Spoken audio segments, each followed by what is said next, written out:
पश्चिम बंगाल में तो ममता बनर्जी का गढ़ गिराने के लिए नरेंद्र मोदी पूरी तैयारी से उतरे चुनाव में और कह रहे हैं ऐसा हो भी गया है। लेकिन इधर नरेंद्र मोदी के गढ़ में भी उनके सियासी दुश्मन पहुंचे हुए हैं। फाइनल राउंड की लड़ाई में पीएम मोदी की सीट वाराणसी पर सबसे ज्यादा फोकस है। वाराणसी का रिजल्ट तो सबको पता है कि क्या आने वाला है, लेकिन आज वाराणसी में इंडी गठबंधन ने भी जोर लगाया। राहुल गांधी, अखिलेश यादव वाराणसी पहुंच गए। राहुल और अखिलेश ने वाराणसी में एक रैली की। इससे पहले प्रियंका वाड्रा और डिंपल यादव भी वाराणसी में रोड शो कर चुकी हैं। यानी वाराणसी में पीएम मोदी के खिलाफ माहौल बनाने में इंडी गठबंधन ने कोई कसर नहीं छोड़ी। राहुल गांधी और अखिलेश यादव ने आज वाराणसी की रैली में क्या कहा है, एक बार सुन लीजिए, फिर बताता हूं कि वाराणसी की जनता क्या कह रही है। नरेंद्र मोदी जी के इंटरव्यू में 4 चमचे बैठते हैं और नरेंद्र मोदी जी से पूछते हैं, प्रधानमंत्री जी आप आम कैसे खाते हो? आप आम को छुरे से काट के खाते हो, छील के खाते हो या फिर चूस के खाते हो? ऊपर की ओर देख के कहते हैं मैं कुछ नहीं करता हूं, मैं बाकी हिंदुस्तानियों जैसे बायोलॉजिकल नहीं हूं, मैं हिंदुस्तानियों जैसे बायोलॉजिकल नहीं हूं, मुझे ऊपर से परमात्मा ने भेजा है। जनता के अंदर गुस्सा देख रहा हूं। ये गुस्सा जो है 7वें चरण में भारतीय जनता पार्टी के खिलाफ 7वें आसमान पर होगा। जो बाद में कहता था कि एक सीट पर लड़ाई में हैं हम लोग, बाकी सब सीटें जीत रहे हैं, लेकिन आज मैं कह सकता हूं कि इस बार का चुनाव ऐसा चुनाव उत्तर प्रदेश का देखने को मिल रहा है कि बीजेपी के लोग जहां क्यूटो को अपनी सीट मान रहे थे, ये भी सीट वो हारने जा रहे हैं। और इसलिए हारने जा रहे हैं क्या एक और एक जुड़ गए हैं, अब 11 हो गए हैं। राहुल गांधी और अखिलेश यादव दोनों बड़ी गलती कर रहे हैं वाराणसी। राहुल गांधी जिन्होंने इस पूरे चुनाव में कोई इंटरव्यू नहीं दिया, वो नरेंद्र मोदी ने जो इंटरव्यू दिए उन पर सवाल उठा रहे हैं। बॉस, आपने तो एक इंटरव्यू नहीं दिया और आप जो प्रेस कॉन्फ्रेंस करते हैं उसमें आप एक सवाल अपनी मर्जी के अलावा बर्दाश्त नहीं कर पाते। एक सवाल इनकी मर्जी के अगेंस्ट कोई पूछ ले, कोई पत्रकार, तो कहते तुम बीजेपी वाले हो ना जी, तुमको बीजेपी वाले ने भेजा है जी। तो प्रेस कॉन्फ्रेंस का नाटक करने वाले लोग आज जो व्यक्ति लगातार इंटरव्यू देकर रेवन्ना से लेकर महंगाई से लेकर बेरोजगारी से लेकर देश के विकास से लेकर हर चीज पर जवाब दे रहा हो, उस पर सवाल उठा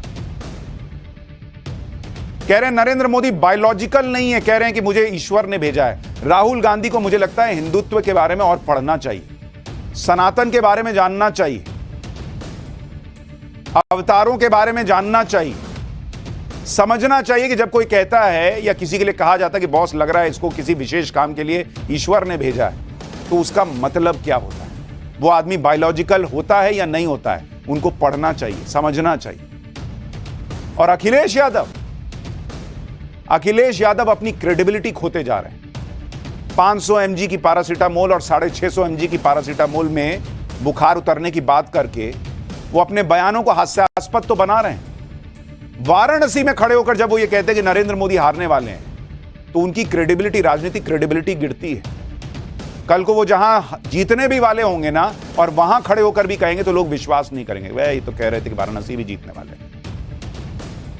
प्रयास ये दोनों कर रहे हैं, पीएम मोदी को चुनौती दे रहे हैं, अच्छी बात, लेकिन भाषाई संयम तो राहुल गांधी कब का इस चुनाव में पीछे छोड़ चुके। खैर, क्या वाराणसी की जनता राहुल और अखिलेश की बातों से इत्तेफाक रखती है?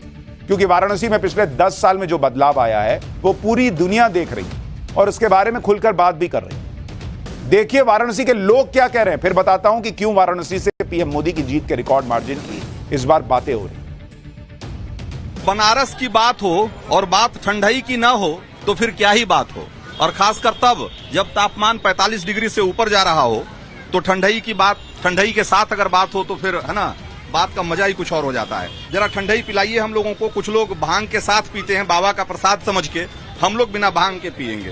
ये तो सबके लिए लड़ते हैं, इंडिया के लिए लड़ते हैं ना। भाजपा का ये तो इंडिया के ही लड़ेंगे ना, सब आता है उसमें। तो असर तो पड़ा ही बड़ा, हम दुकानदारी हम लोग का बड़ा यहाँ पे बढ़ा, हाँ बिजनेस बड़ा यहाँ पे, ज्यादा लोग आने लगे, ज्यादा बाहरी आने लगे हैं। 10 सालों में सर हम लोगों ने बदलाव देखा है जब से मोदी जी आए। योगी मोदी की जोड़ी का इस बार बोलबाला है कि अखिलेश और राहुल की? नहीं, उनका मोदी योगी जी का बोलबाला है। बोलबाला है किसका? अखिलेश राहुल या मोदी योगी? मोदी योगी या आराम से चल रहे हैं और दर्शन करने अकेले आ जा रहे हैं, तो बहुत बड़ी बात है। नहीं, किसी की नहीं चल रही है अब यूपी में भी। पूरे यूपी में केवल बाबा की चल रही है। वाराणसी में पीएम मोदी की रिकॉर्ड जीत होगी तो इसमें कोई हैरानी नहीं होगी, क्योंकि पीएम मोदी ने वाराणसी का पूरा लुक ही बदल दिया। इसके अलावा पीएम मोदी की योजनाओं का सीधा फायदा लोगों तक पहुंचा है। 10 साल में गरीबों को पक्के मकान मिले हैं, महिलाओं को गैस सिलेंडर मिला है, किसानों को सम्मान निधि मिली है और शहरी लोगों के लिए अफोर्डेबल हाउसिंग प्रोजेक्ट बने। ऐसा ही एक प्रोजेक्ट वाराणसी में 2 साल पहले पूरा हुआ और वहां जिन लोगों को घर मिला है, बॉस, वो पीएम मोदी को थैंक यू कहते नहीं थक रहे। एक बार फिर उन 6 पहले ये देख लीजिए कैसा घर मिला है, फिर उन 6 कैंडिडेट्स के बारे में बताता हूं जो वाराणसी के चुनावी मैदान में पीएम मोदी को टक्कर देने उतरे। प्रधानमंत्री मोदी पर ये आरोप लगते रहे हैं कि सबका साथ सबका विकास उनके लिए एक नारे की तरह है, एक जुमला भर है। लेकिन इस नारे का मतलब क्या है, अगर ये आपको समझना है तो आप भी बनारस के इस ग्रुप हाउसिंग सोसाइटी में आ सकते हैं।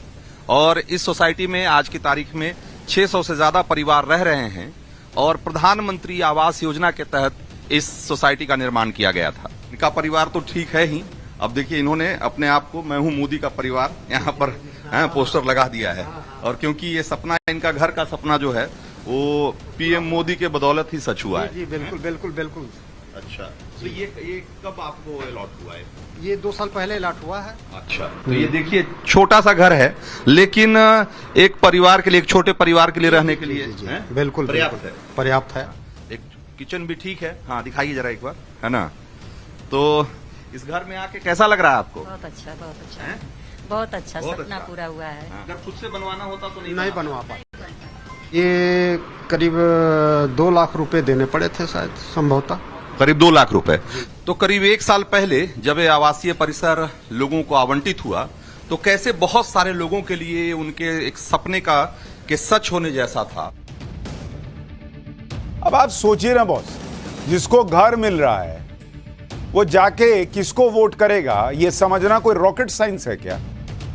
वाराणसी में पीएम मोदी के खिलाफ चुनाव लड़ने की भी होड़ लगी हुई, क्योंकि पीएम मोदी के खिलाफ चुनाव लड़ने भर की खबर से कोई भी प्रत्याशी रातों रात चर्चा में आ जाता है। इस बार भी पीएम मोदी के खिलाफ चुनाव लड़ने के लिए 41 लोगों ने नामांकन किया था, लेकिन आखिर में पीएम मोदी के सामने सिर्फ 6 कैंडिडेट बचे। इन 6 कैंडिडेट्स में एक तो कांग्रेस के अजय राय हैं, इंडी गठबंधन के उम्मीदवार हैं, 2009, 14 और 19 में वाराणसी से ये हार चुके हैं। तो ये हारने में अनुभवी व्यक्ति हैं। तीनों बार अजय राय तीसरे नंबर पर आए थे, तो तीसरे नंबर पर रहने में भी अनुभवी है। लेकिन इंडी गठबंधन का कॉन्फिडेंस देखिए कि कह रहे हैं कि अब ये क्योटो को, एक तो अखिलेश जी कहते हैं क्यूटो, बहुत क्यूट बात करते हैं, तो क्यूटो भी ये लोग जीतने वाले हैं। खैर कोई नहीं, अच्छी बात है, लड़ रहे हैं, हो सकता है इस बार कमाल कर दें। इसके बाद अथर जमाल लारी, ये वाराणसी से बीएसपी के कैंडिडेट हैं। 2004 की लोकसभा चुनाव में वाराणसी से ये भी हार चुके। कोली सेट्टी शिव कुमार युग तुलसी पार्टी के कैंडिडेट हैं। तिरुमला तिरुपति देवस्थानम बोर्ड के पूर्व सदस्य हैं, हैदराबाद में रहते हैं और वाराणसी से चुनाव लड़ा। चौथे कैंडिडेट हैं गगन प्रकाश यादव, अपना दल कमेरावादी के प्रत्याशी हैं। गगन प्रकाश यादव पहले समाजवादी पार्टी में होते थे। दिनेश कुमार यादव निर्दलीय प्रत्याशी हैं, वाराणसी के सिकरौल से 3 बार के पार्षद हैं। और संजय कुमार तिवारी भी निर्दलीय चुनाव लड़ रहे हैं। और 7वें कैंडिडेट खुद नरेंद्र मोदी हैं। वाराणसी में पीएम मोदी के सामने कोई टिक नहीं सकता, लेकिन टारगेट रिकॉर्ड अंतर से जीत का है, तो बीजेपी ने अपने सारे दिग्गज वाराणसी में उतार दिए। खुद पीएम मोदी भी प्रचार के आखिरी दिन वाराणसी में रुकने वाले हैं। पीएम मोदी 29 मई को वाराणसी में ही रुकेंगे। वाराणसी में पीएम मोदी चुनाव की तैयारियों की समीक्षा करेंगे। पीएम मोदी के वाराणसी रुकने से कार्यकर्ताओं का उत्साह बढ़ेगा। मतदान प्रतिशत पिछली बार से ज्यादा हो, बीजेपी इसके लिए भी लगातार कोशिश कर रही है। अब इसे चाहे पीएम मोदी का डेडिकेशन कहिए या फिर कुछ और, जिस सीट से वो 2 बार से बड़े अंतर से जीत रहे हैं और इस बार भी जीत लगभग पक्की बताई जा रही है, वहां भी पीएम मोदी कोई कसर नहीं छोड़ना चाहते। 73 साल की उम्र होने के बाद भीषण गर्मी में भी बिना रुके वो लगातार पार्टी के लिए प्रचार कर रहे हैं। दूसरी तरफ राहुल गांधी हैं जिनसे गर्मी बर्दाश्त नहीं हो रही, गर्मी की वजह से प्रचार से ब्रेक ले चुके हैं। आज गोरखपुर के बांसगांव में प्रचार के दौरान राहुल को गर्मी का एहसास हुआ। राहुल गांधी मंच पर भाषण दे रहे थे, खटाखट ये कर दूंगा, टनाटन वो हो जाएगा, फटाफट मोदी जा रहे हैं, यही सब बोल रहे थे जैसे बोलते हैं। फिर रुके और बोले कि बड़ी गर्मी है बॉस। फिर जिस बोतल से पानी पी रहे थे उसी बोतल का सारा पानी अपने सिर पर डाल लिया और ये करने के बाद राहुल गांधी ऐसे मुस्कुरा रहे थे जैसे बॉस कुछ अद्भुत ही कर दिया। देखिए एक बार। गर्मी है काफी,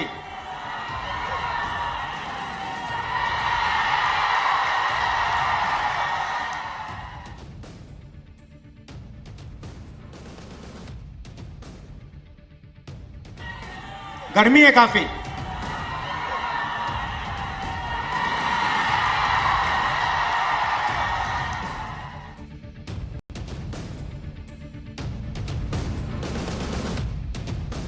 राहुल गांधी से एक चीज तो सीखनी चाहिए कि छोटी छोटी बातों में जिसका कोई बहुत महत्व भी ना हो, कुछ समझ में भी ना आए कि इससे क्या हुआ, उसमें खुश होना कैसे खुश हुआ जाता है, ये राहुल गांधी से सीखना चाहिए। खैर, राहुल गांधी ने इस एक्शन को चुनाव से जोड़ दिया। कांग्रेस ने राहुल का अपने सिर पर पानी डालने वाला वीडियो शेयर करना शुरू किया। कुर्सी की पेटी बांध लीजिए, तापमान बढ़ रहा है, इंडिया की सरकार आ रही है, ये लिखना शुरू कर दिया।